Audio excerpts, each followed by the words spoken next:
What's up guys, welcome back to another video, and today we're going over what's in my mobile production bag.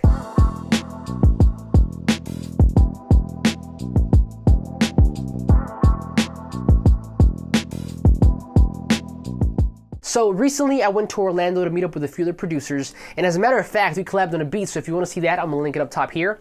But in the process of getting ready for that trip, I really had to consider the gear that I was going to take so that I can keep making my music and be efficient, but without taking too many things. So in this video, I thought I'd show you guys my mobile production setup and show you all of the gear that I use to make music outside of my studio. Now, all of the gear that I'll be talking about today, I'm going to link down in the description box for your convenience in case you're curious, but without further ado, let's jump right in. So the first thing that we have here is the actual bag. Now this right here is a Low Pro Hatchback 250. Now if you're wondering, yes, this is technically a camera bag, but it was done on purpose because the one thing that I'm doing more nowadays aside from production is this, YouTube. So I have to have something that doubles up not only as my mobile production bag, but also as my camera bag. Now, quick disclaimer, everything that I'm gonna show you guys today, I am a fan of and I love. The one thing that I do not like is this camera here. Now the bag itself is actually really good. If you plan to use it as a camera bag only and you want something lightweight, it is a fantastic solution. But if you're trying to do what I'm doing and double up as a production bag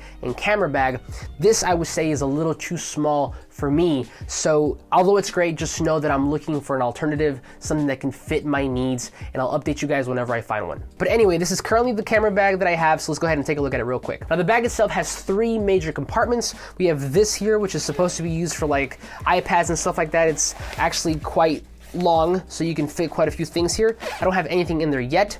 We have the main compartment, which I'll show you guys in a minute, and then in the back we have the third compartment, this here. Now if you go ahead and open that compartment up, you'll notice that this is pretty much it's supposed to be used for your camera. This is a modular insert, meaning that you can go ahead and rearrange all these little Velcro thingies and kind of fit this the way that you would want to.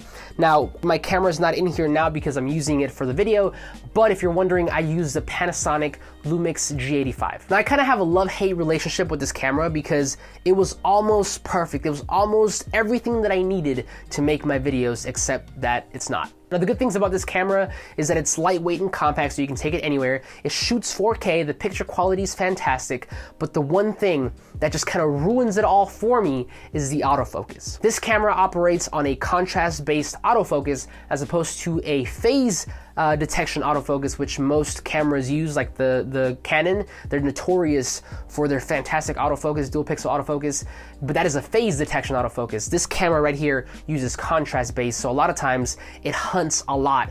And a lot of times when I'm shooting videos, I actually have to switch it to manual and kind of make sure I have, the distance properly set, and then, set that on manual and kind of just let it ride for the video.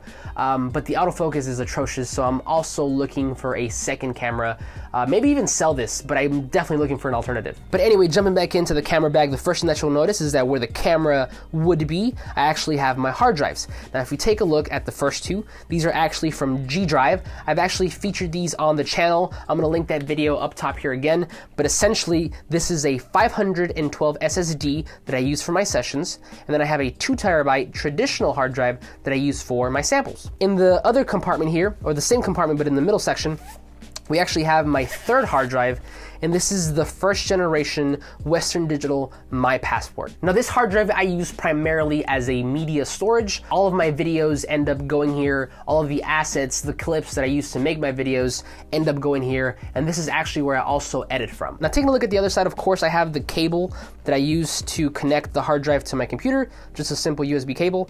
And then if you take a look, I have a bit of a dongle situation going on. The first thing that I have here is a 128 gigabyte hard drive, or not hard drive, thumb drive from PNY. Now, I am amazed at how much storage we can fit into these little things nowadays, but essentially I use this as additional storage. If I want to put just extra content in somewhere, I use this. And on top of that, I also use it to store my Waves licenses. Now, once upon a time, I believe Waves allowed you to store their licenses for their products on an iLock. I don't believe that's the case anymore, so you either have to store them on your computer or put them on an extra thumb drive. Now, I like this method a lot better because if anything were to happen to my computer, if it wouldn't boot up, which has happened before, I would have all of my products and licenses safe in this little thing here. The next dongle that I have is actually the e-licenser for Nexus. Now, this is another thing that I'm kind of upset about. It's not a big deal, but I wish all these companies would just let you store your licenses on iLok. That way you only have to carry one thing. But essentially, I use this if I want to access my Nexus. Now, last but not least, of course, we have the most important dongle out of my entire setup, and this is the 3rd generation iLok. Now, this thing is tiny. I'm gonna show you guys on the screen here.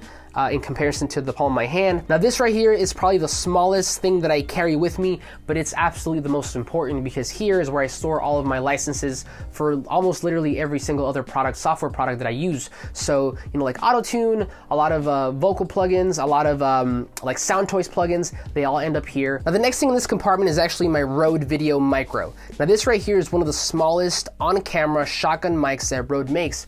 And essentially, I use this mic whenever I just want something quick and easy to plug into my camera without bothering to set up a proper shotgun mic or condenser mic. Now, I love this little microphone because it's so small and so compact, and it also doesn't require a battery, so all you have to do is just plug it in and you're ready to go. Now, the last thing in this compartment is actually the kit lens that came with my Panasonic camera.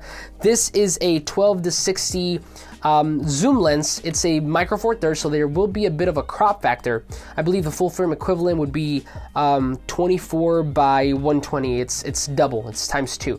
So this is what the camera came with. Now, this lens right here is fantastic, but for like 90% of the videos that I shoot here in the studio, I use the lens that's currently on my camera, and that is a Panasonic 25mm, which is equivalent to 50mm full frame, and it is a 1.7 aperture, and I love it because it's able to really nicely blur out the background and just leave me in focus. But all right, let's go ahead and put all this back, and I'll show you guys the main compartment.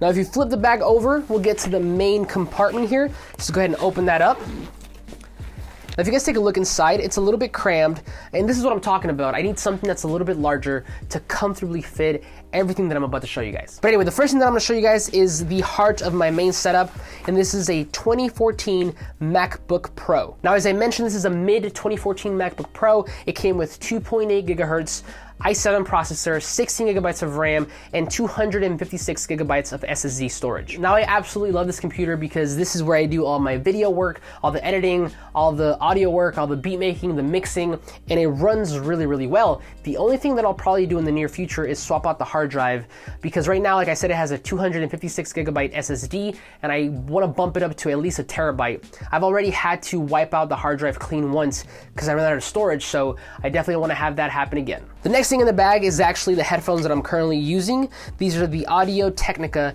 ATH N50Xs. And let's go ahead and pull them out real quick. Now, these headphones here are what some people would consider the industry standard for studio monitoring. They're really, really comfortable. They're the all black versions, and they come with a couple cables, but right now I'm carrying the straight cable and the coiled cable, and it also comes with this really nice carrying pouch. I'm not sure if this is faux leather or real leather, probably faux leather, but it's a really nice carrying case. Now, these headphones are currently on loan to me by 80 the Artist, so shout out to him, but I'm currently testing them out to see what they sound like, and if you guys would love to see a review on these, go ahead and drop me a comment down below, and I'd love to make that for you guys. But all right, moving on, let's push this to the side. The next thing we have is my USB hub. Now, this is an Aukey 10-port USB hub. This is the one that I use here in the studio. I took it out whenever I was going to Orlando, so I'm probably gonna get the 7-port hub because I want to just leave this in the studio and not bother with it and get a smaller version to take with me on the go. It's powered, so you don't have to worry about losing connection between any of the drives that you plug in, but it is absolutely necessary if you have a lot of things that you want to plug into your computer. But we also have some small compartments, so let's talk about those real quick. Now, in this left one here, I have a power bank, of course, for your phone or anything that needs a little bit of extra juice.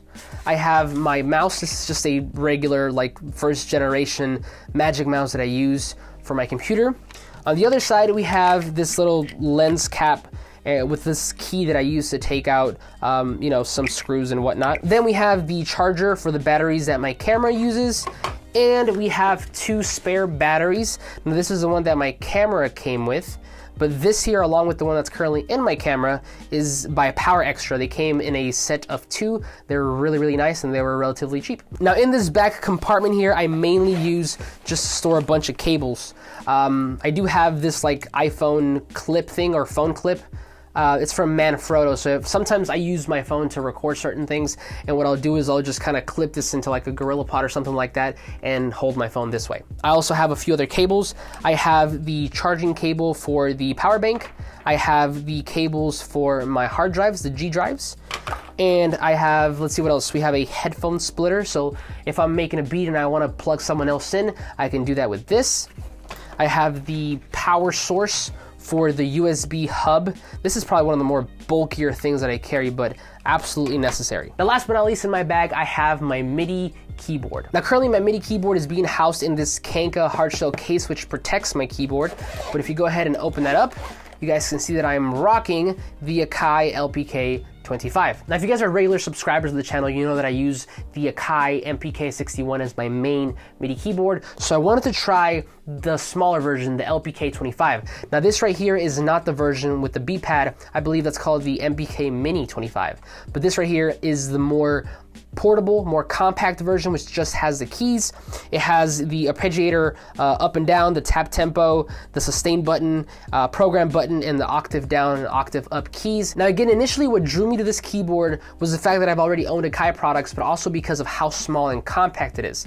Nonetheless, I'm still testing it out. So if you guys want to see a proper review, let me know down in the comments, and I'd love to do that for you guys. In the case, we also store the cable that I use to connect it to my computer, but all that fits quite nicely into this little hard shell case. But that is it, guys. That is all the gear that I use to make my music outside of the studio. And as I mentioned before, all the gear that I talked about today will be linked down in the description box. Now, the one final thing that I'll say about this is that this is my current mobile production gear at the moment. This will 100% change in the future, but just know that this is currently what I'm using right now. But that is it from me, guys. Thank you so much for watching. Like this video if you liked it, subscribe if you're not already, but I will see you guys on the next one.